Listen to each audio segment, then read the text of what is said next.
یہ موضوع بہت ہی وسیع ہے. بعض تنظیمیں صرف تلک کو، جہیز کو، پردے کو، چند باتوں کو فوکس کرتے ہیں، اس سے علاج کرتے ہیں، اس کو عنوان بناتے ہیں. جمعیت علماء کہتی ہے ادخلوا فی السلم کافہ. جو پورا اسلام صحابہ والا ہے اسی اسلام پر قیامت تک مسلمان امت کو رہنا ہے، اور وہ علماء کرام کے بغیر حاصل نہیں ہوتا. ہماری اصلاحی تحریک لیڈروں کے، پروفیسروں کے، دانشوروں کے حوالے نہیں ہے. ہماری اصلاحی تحریک کے نگہبان ہمارے سالار قافلہ، ہمارے معاون، مددگار، ہمارے ترجمان یہ علماء کرام ہیں. یہ جس چیز کی اصلاح کی ضرورت محسوس کریں، مشورہ کریں، اور اپنے سماج میں نے مسجد کی مثال دیا، مدرسے کی مثال دیا، گھر کی مثال دیا. آنے والے دن پورے ملک کے لیے بدترین غربت کے دن آ رہے ہیں.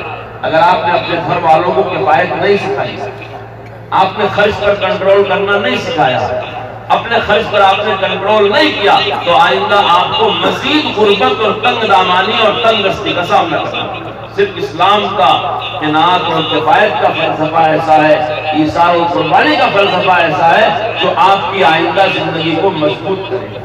کہ آپ اسراف سے اپنے پیسے بچاؤ، فضول خرچی سے اپنے پیسے بچاؤ، جب تک کوئی چیز قابل استعمال ہے اسے ضائع نہ کرو، اور اتنا بچاؤ کہ آپ دوسروں کے مددگار بن سکیں. یہ دوسرا رشتہ دار بھی ہو سکتا ہے، پڑوسی بھی ہو سکتا ہے، غیر مسلم بھی ہو سکتا ہے، اور آگے بڑھیے ہمارا مخالف اور دشمن بھی ہو سکتا ہے. اسی ملک میں جہاں یہ کہا گیا تھا الگ الگ تقسیم کرنے کی باتیں کی گئی تھی، اسی ملک میں جب تقاضا آیا تو مسلمانوں نے خود بھوکے رہ کر کے غریبوں کو کھلایا.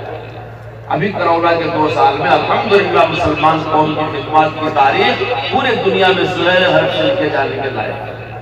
جب لوگ صفا معانقہ نہیں کر رہے تھے، ہمارے وہی نوجوان جن کو لوگ کوستے ہیں کہ تم خراب ہو، یہی نوجوان اپنے موتے بھی دفن کر رہے تھے اور غیر مسلموں کی مدد کر رہے تھے. اور کتنے گھروں تک کھانا پہنچایا، راشن پہنچایا. اللہ نے انہیں کو توفیق دیا.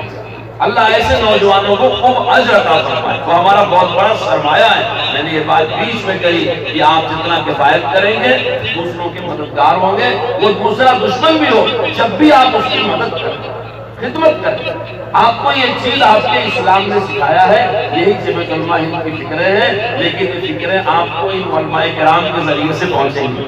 جب یہ اکابر جمعیت کی سوانح پڑھیں گے، ان کا لٹریچر پڑھیں گے، جمعیت علماء کے کام کو سمجھیں گے اور جمعیت کے کام کو جمعیت کے مزاج کے مطابق کریں گے، تو انشاءاللہ اس تحریک کا ہم کو آپ کو نفع زیادہ ہوگا. یہی میرا تبصرہ ہے، یہی میری امید ہے، یہی میرا آپ حضرات سے مطالبہ ہے. اللہ تعالیٰ ہم کو آپ کو سارے لوگوں کو عمل کی توفیق عطا فرمائے.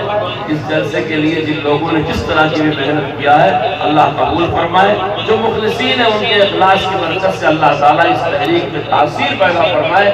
ہمارے سروں پر اللہ صدر محترم امیر الہند حضرت مولانا سید اشرف دعوت برکاتہ کا سایہ دیر تک سلامت رکھے، اور ان کی قیادت اور نگرانی میں، ان کے سائے میں اللہ ہم کو اس خدمت کے لیے قبول فرمائے، توفیق عطا فرمائے. آمین. وآخر دعوانا الحمدللہ رب العالمین.